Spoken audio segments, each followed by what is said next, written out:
வீரம்பாக்கம் ஊராட்சியில் திருவண்ணாமலை வடக்கு மாவட்ட அண்ணா திராவிட முன்னேற்றக் கழகம் சார்பில் திமுக அரசை கண்டித்து செய்யாறில் நடைபெறவுள்ள ஆர்ப்பாட்டத்தை முன்னிட்டு ஆலோசனை கூட்டம் நடைபெற்றது.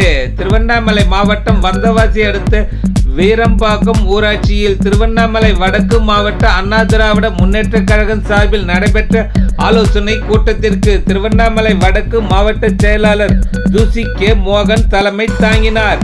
மாவட்ட அவைத்தலைவர் DKB மணி, அம்மா பேரவை மாவட்ட செயலாளர் பாஸ்கர் ரெட்டியார், மாவட்ட இணை செயலாளர்கள் TP துரை, விமலா மகேந்திரன், மாவட்ட பொருளாளர் ஆலத்தூர் சுப்ராயன் உள்ளிட்டவர்கள் முன்னிலை வகித்தனர். சிறப்பு அழைப்பாளராக கலந்து கொண்ட முன்னாள் அமைச்சர் முக்கூர் சுப்பிரமணியன், மாவட்ட பொறுப்பாளர் ராமு, மாவட்ட செயலாளர் ஜூசி மோகன் ஆகியோர் ஆர்ப்பாட்டத்தின் நோக்கம் குறித்து விரிவாக பேசினர். இதில் செய்யாறு சிப்காட்டில் உள்ள நிறுவனங்களில் வேலை செய்பவர்களில் 20% பேர் தான் தமிழ்நாட்டில் உள்ளவர்களுக்கு வேலை வாய்ப்பு வழங்கப்படுவதாகவும் 80% பேர் வெளி மாநிலத்தை சேர்ந்தவர்களுக்கு வேலை வாய்ப்பு வழங்கப்படுகிறதாகவும் அதனை கண்டித்தும் செய்யாறு அரசு மருத்துவமனை மாவட்ட மருத்துவமனையாக தரம் உயர்த்தப்பட்டும் போதிய மருத்துவர்கள் இல்லை எனவும் அங்கு மருத்துவம் பார்ப்பவர் செல்பவர்களுக்கு செங்கல்பட்டு அரசு மருத்துவமனைக்கு அனுப்பி விடுவதாகவும் இதனை கண்டித்தும் இவை உள்ளிட்ட பல்வேறு கோரிக்கைகளை முன்வைத்தும்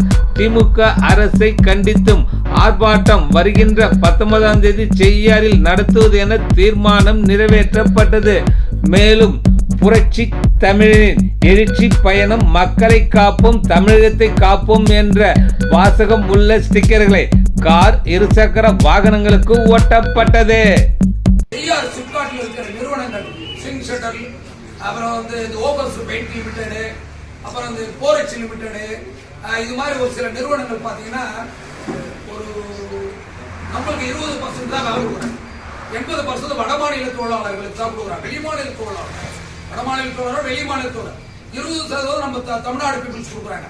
அதை அவர் ஐயாவுடைய கவனத்துக்கு கொண்டு செல்வன் சார், அது முக்கியமான சொல்லிட்டு அது ஒரு முக்கியமான சிப்காட்டில் இயங்குகின்ற தொழிற்சாலைகள் அத்தனை பேரும் நம்மளுடைய நிர்வாகம் தமிழ்நாட்டில் இருக்கிறவங்களுக்கு இங்கே முன்னுரிமை கொடுக்கணும்னு அது ஒரு சப்ஜெக்ட்.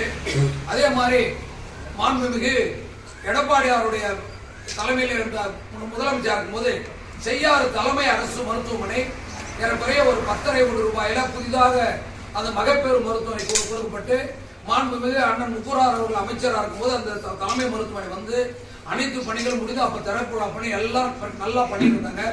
அதுக்கப்புறம் இப்ப நான் சட்டமன்ற உறுப்பினர் முதலமைச்சர் அண்ணன் எடப்பாடியார் அது மகப்பேறு மருத்துவமனையா அது கூடுதல் பில்டிங் கொடுத்துருக்காங்க. இதுல போதுமான மருத்துவர்கள் கிடையாது, அது சுகாதார சீர்கேடு இருக்குது, அதுல சரியான பராமரிப்பு இல்லாத தலைமை மருந்து ரெஃபர் பண்றாங்க. என்னன்னு கேட்டீங்கன்னா 2 நாளுக்கு முன்னாடி எங்களுடைய உறவினர் ஒருவர் ஒரு 2 வீலர் அடிச்சுட்டு செய்யாறு அரசு மருத்துவர் ட்ரீட்மெண்டே கொடுக்கல, உடனே ரெஃபர் டு செங்கல்பட்டு போட்டாங்க, இறந்த கூட நேற்று அடக்கம் பண்ணிட்டோம் முதல் நாள்.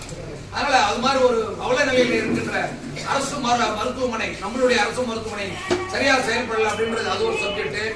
அது இல்லாத